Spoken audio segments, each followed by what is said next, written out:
Assalamualaikum warahmatullahi wabarakatuh.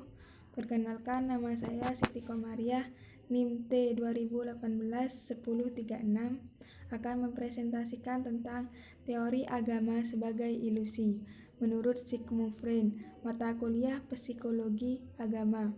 Dosen pembimbing Muhammad Zakaria Ardiansyah, MPDI. Langsung saja. Freud mengungkapkan 3 teori tentang agama. 1. Agama sebagai gangguan pikiran atau obsesi. 2. Agama sebagai pemenuhan keinginan anak-anak. 3. Agama sebagai khayalan atau ilusi. Selanjutnya yaitu penjelasan tentang agama sebagai gangguan pikiran obsesi. Menurut Freud, agama merupakan hal yang harus dipelajari secara serius dan rumusan-rumusan teorinya harus dinilai menurut manfaatnya untuk memperluas pemahaman agama secara ilmiah. Agama sebagai pola pikir yang dimengerti secara dinamis, yaitu dalam kerangka pertumbuhan dan perkembangan kepribadian. Selanjutnya yaitu agama sebagai pemenuhan keinginan masa anak-anak, yaitu agama merupakan usaha manusia untuk menanggapi tuntutan naluri dan ancaman penderitaan dan kematian tertulis pada layar kosminis.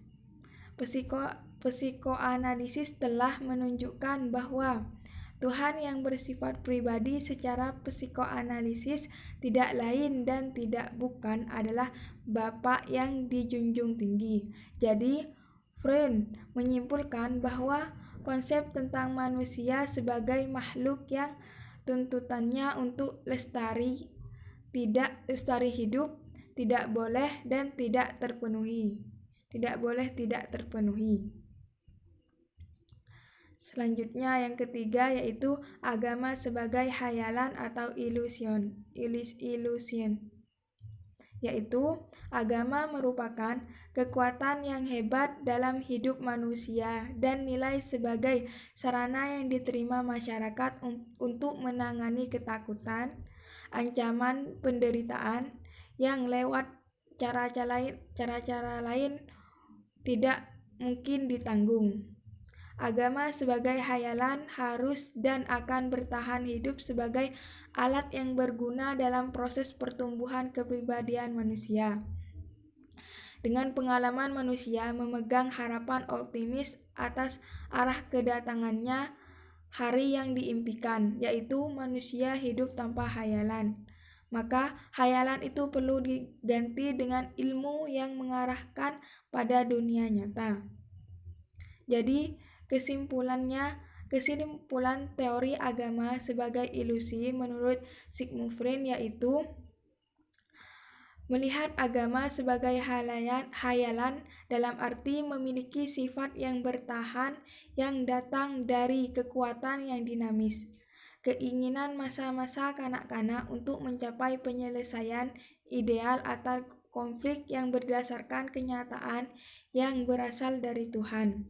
Kemudian sebagai khayalan, agama berharga sebagai cara mempertahankan hidup. Tetapi hal ini tidak bisa didukung sebab agama bukan cara penafsiran kenyataan yang tepat atau cara yang benar untuk menghadapi kehidupan. Akhirnya hal tentu ketergantungan khayalan harus diganti dengan ilmu yang berusaha diarahkan untuk menjelaskan dunia nyata yang selalu penting dari dunia khayalan, yaitu menjelaskan dunia nyata dan selalu penting, dunia nyata yang selalu penting dari dunia khayal. Sekian dari saya. Wassalamualaikum warahmatullahi wabarakatuh.